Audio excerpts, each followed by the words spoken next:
Not that there's been football to talk of.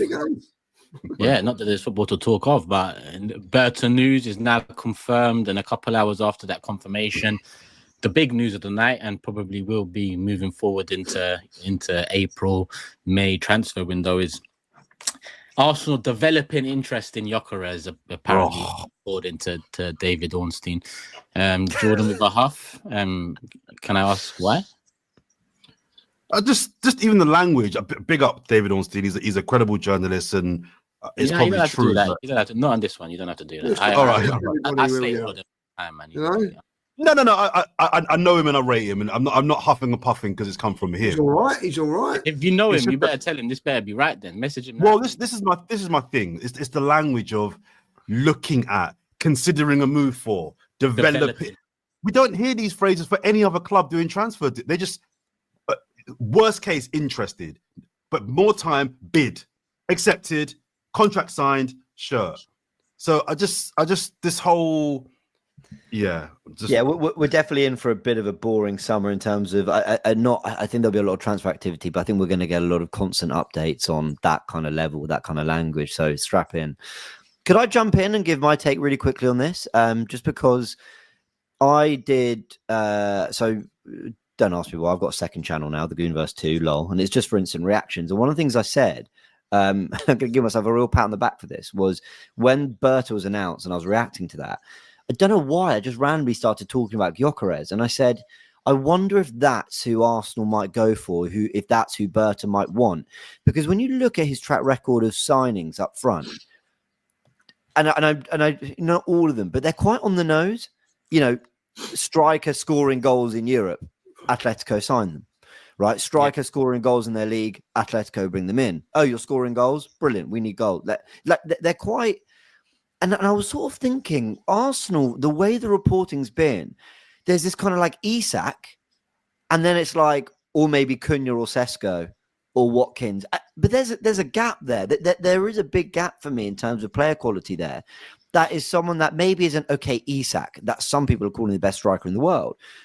But you know, someone who's more proven, someone who actually has a goal record to really shout about. And that's what Gyokeres is. And I think Osterman's probably the only other striker that fits in that kind of second bracket. Yeah. So I think Arsenal I've said the words shopping in the right aisle, or maybe in the right store. If they're looking at someone like Gyokeres, I'm really encouraged by that. That doesn't mean I think he's definitely better than Cunha, definitely better than Watkins, definitely better than Sesko. I don't know. But it's really nice to actually be prioritizing the one who's putting up the numbers. So I'm it's developing interest, but normally David Ornstein doesn't really get hold of this kind of info. He doesn't reveal this kind of info unless there's kind of something to it to a degree. So yeah, I'm excited by it. I think if it's not Isak, I think this is the player we should be looking at. Yeah, Lee. Sorry to bore you, but yeah, striker. Link. You know what? It does bore me because it's just going to be going on and on and on and on. Hey, you know, we know we need one. It will be. You know, we've all got our preferences, and they're all different. Some have got different ways and whatever. Some of us are going to be happy, some of us are not. I just hope that they get the right one, and you know, I think it's also when you go it's guaranteed goals. No one's guaranteed goals. You know, it can like. I remember like Torres was banging in the goals at Liverpool, and you remember like, and off he went to Chelsea. It didn't happen, like, you know. So it is a big call. It's a massive decision, and the player that comes in has got to be on point. And if he's not, I fear for not so much Berta, but Arteta. I think this one is, you know, I know that I think he's got to sign it off on all boys. I think he's got to be, you know, he's cool at the end of the day. I do think that it's all right saying, right, this one. If it's not the one that he wants and we don't get or we fail, you know, I wouldn't like that to be in that position if I was a manager. Like, it's got to be my call. This is where I think he needs that a bit, Dolly. I think he needs a bit of, you know. Yeah, I think he does. And Berta's more experienced in the game than he is. So it's not like it's coming from someone that. Yeah, I get that. He's got a track record. And to be honest, this is elite level management, So my thing all summer or leading up to the summer is let's not, leave it to doubt next season. Any position we need in terms of a starting 11 player, let's get ready made because we've already got a couple wait and sees in the bag already, in Ranieri, Lewis Skelly, etc. We've had a few wait and sees over the years with Saka, Odegaard, Saliba, who have come to what they are now.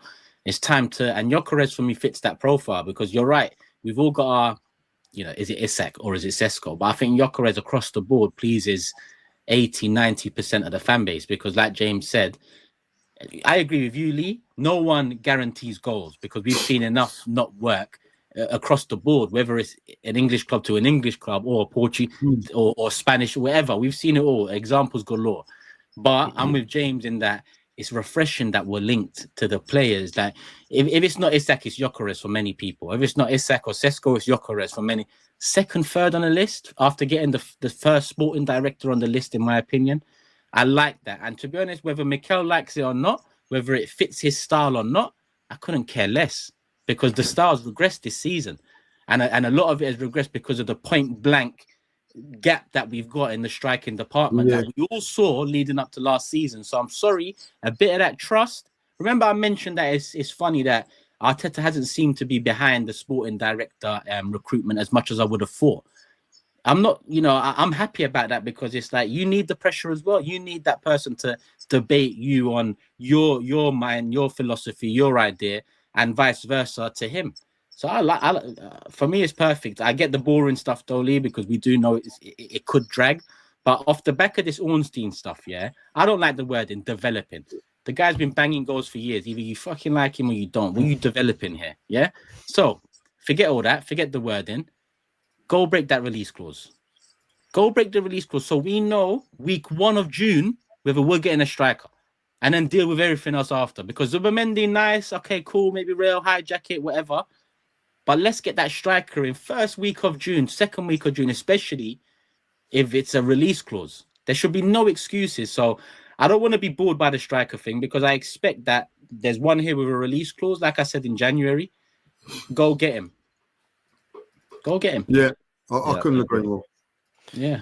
I think if we got him, I think you're right. I'll be happy. Of course. I've got my doubts about Sesko. I have. I'm not. It's nothing personal or whatever. I don't think he's quite ready yet. And I think if we was to get Sesko, I think we need somebody else to back that up. But I do think that if either one of them two puts us in a different bracket going to winning the title or maybe challenging for the Champions League, it's a massive call. This, by the way, boys. This is going to be the make or break of Arsenal in this 3 or 4 year period where we can win things.